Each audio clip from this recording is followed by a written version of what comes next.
Good morning, guys. Welcome to NTI Day 12. We are going to read Children of the Storm today for Read With Me. So let's look at our first page. Here we have a photograph from, it says flooding from Hurricane Katrina. So just from this and the title, I can predict, okay, the storm that they're talking about is a rainstorm or a flood. So let's go on and get started. And I'm already seeing a word that may be difficult for me to pronounce, but it's a proper noun, so it's a person's name, and I'm not going to get hung up on that. Okay, so I'm just going to keep going, do the best I can.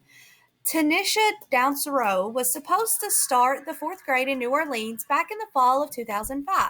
But just before classes began, Hurricane Katrina, one of the worst hurricanes ever to hit the United States, so that's the storm we're dealing with, is a hurricane, slammed the states on the coast of the Gulf of Mexico on August 29, 2005.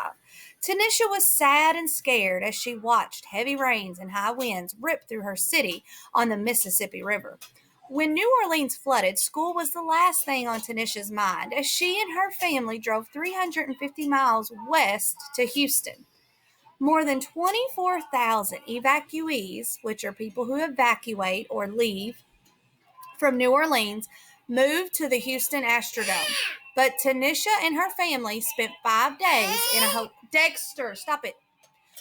In a hotel within a week.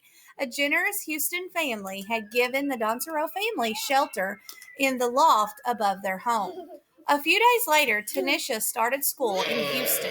She was one of an estimated 125,000 New Orleans children who scattered across Louisiana and neighboring states to start a new school year.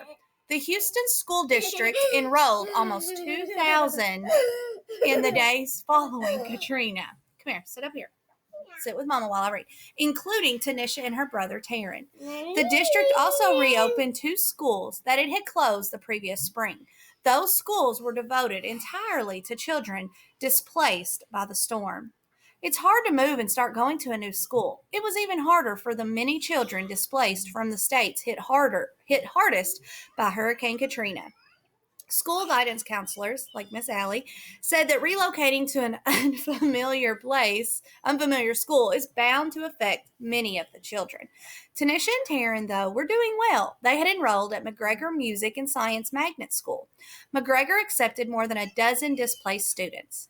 After just 2 days at school, Tanisha and Taryn were making new friends. Our new school is great, Tanisha told Senior Edition. Many of Tanisha's and Taryn's classmates embraced the new arrivals. We want to make our new classmates feel good because we know they've gone through so much. James McKenneth, a 4th grader at McGregor, told Senior Edition. It's cool to have new friends, added Ty McKeithen, James' sister, a 3rd grader. And they get to have fun in a new school and stay in a safe place. Taryn missed playing basketball with her friends in New Orleans. Tanisha missed the teachers and students at her old school, but the family said they would most likely settle down in Texas for good. I want to stay in Houston, Tanisha told Senior Edition. So Senior Edition is like probably the magazine or the magazine that they were, or newspaper that they were getting quotes from the school, or for the school. All right, so here we have our multiple choice questions. Like always, look at all of your answer choices. Make sure that you use the process of elimination, slash and trash, to get narrow down to the correct answer, and always go back and underline the support for every answer. Let's see. Here we have a short answer question, which today you guys just have 5 questions. And you will need to provide the evidence. So you're not just underlining the C, you are going to write the C as well as your answer. So RAC is what you will need to do for number 5 today. All right, guys, I hope you all have a wonderful Tuesday. Let me know if y'all have any questions. And I hope the sun shines today. I'm not sure if it will.